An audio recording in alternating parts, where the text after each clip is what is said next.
Donald Trump is spiraling into a panic like never before, and the Jeffrey Epstein scandal is the noose tightening around his fragile ego. The man who once bullied his way through controversies with bluster and threats is now flailing, exposed as a weak, confused, and corrupt figurehead, desperately trying to smother a fire that's burning through his own party. MAGA Republicans in Congress, led by the unlikely rebel Marjorie Taylor Greene, are defying their so-called leader, pushing to release Epstein's files and unraveling Trump's carefully curated image as the untouchable dealmaker. This is not just a political crisis, it's a public humiliation of a man whose grip on his cult is slipping, and the White House's unhinged threats against its own allies only deepen the dysfunction. The Epstein files saga is peeling back the curtain on Trump's shady past, and the American people are watching a clown show of chaos and betrayal unfold. Trump's reaction to the Epstein files controversy reveals a man who is not just rattled, but utterly lost. For years, he's played the role of the fearless strongman, intimidating Republicans into submission and commanding his base with the fervor of a televangelist. But the Epstein scandal has cracked that facade, exposing a confused leader who can't even keep his own party in line.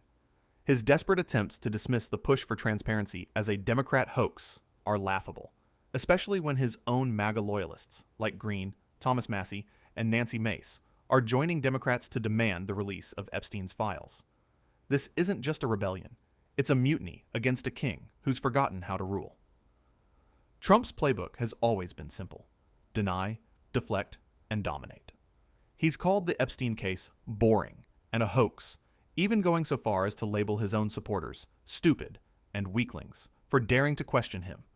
In a Truth Social rant, he lashed out, claiming Democrats and some stupid Republicans are wasting time on a dead man's crimes while ignoring his tremendous achievements. Achievements?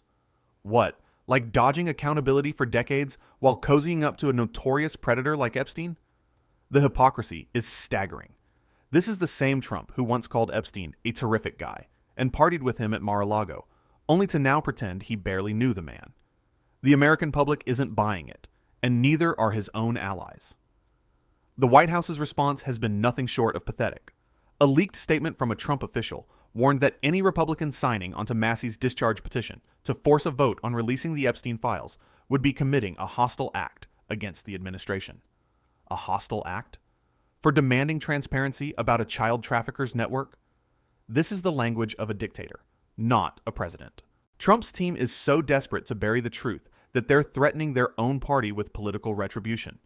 Primary challenges, public shaming, the works. It's a sign of weakness, not strength, when a leader resorts to bullying his own allies to protect his tarnished reputation. The man who once bragged about draining the swamp is now drowning in it, and his frantic flailing only makes him look more guilty. Perhaps the most delicious irony of this saga is Marjorie Taylor Greene's role as the spearhead of the GOP rebellion. Yes, that Marjorie Taylor Greene, the QAnon cheerleader who spent years worshiping at Trump's altar, has turned on her idol. At a Capitol Hill press conference alongside Epstein survivors, Greene stood tall, demanding the full release of the files and vowing to name every damn name if given a list of Epstein's associates. The truth needs to come out, she declared, flanked by victims who spoke of their abuse with raw emotion.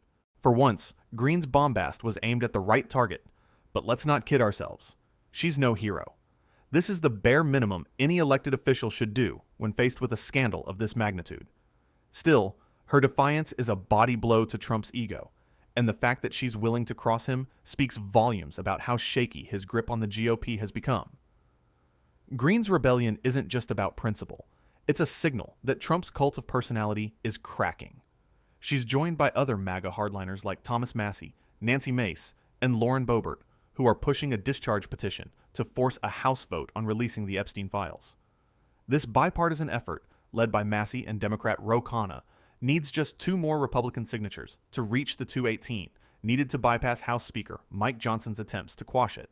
Johnson, another Trump loyalist, has tried to downplay the petition, claiming the House Oversight Committee's release of 33,000 pages of documents, 97% of which were already public, is enough. But the survivors and lawmakers aren't buying it. They know the real dirt is still buried, and Trump's panic suggests he knows it too. The survivors' stories at the press conference were gut-wrenching. Haley Robson, one of Epstein's victims, called out Trump directly, saying, "This is not a hoax. The abuse was real." Anuska DeGiorgio pleaded with him to use his influence and power to help the victims. Marina Lacerda, speaking publicly for the first time, recounted being lured into Epstein's mansion at 14 years old. These women aren't just demanding justice. They're exposing the rot at the heart of a system that let Epstein operate with impunity for decades. And Trump's dismissal of their pain as a hoax is not just callous. It's a betrayal of the very base he claims to champion. The MAGA faithful who once saw him as their anti-establishment savior are now questioning whether he's protecting the elites he promised to expose. The Epstein Files controversy isn't just about Trump's personal ties to the disgraced financier. It's about a corrupt system that shields the rich and powerful while leaving victims in the shadows. For years, Trump and his allies fed conspiracy theories about Epstein's client list, promising voters that a second Trump term would bring transparency and justice. Yet now, with the power to deliver, Trump's Justice Department, led by Attorney General Pam Bondi, has slammed the door shut. Bondi's claim that there's no client list and no further disclosures are warranted contradicts her earlier statements that such a list was sitting on my desk. The flip-flopping is dizzying, and it's no wonder even MAGA diehards like Steve Bannon and Tucker Carlson are calling for answers. The Justice Department's handling of the Epstein case is a masterclass in obfuscation. A two-page memo released in July 2025 claimed Epstein's death was a suicide and denied the existence of a client list, conveniently ignoring the trove of evidence, microcassettes, DVDs, hard drives, that could implicate high-profile figures.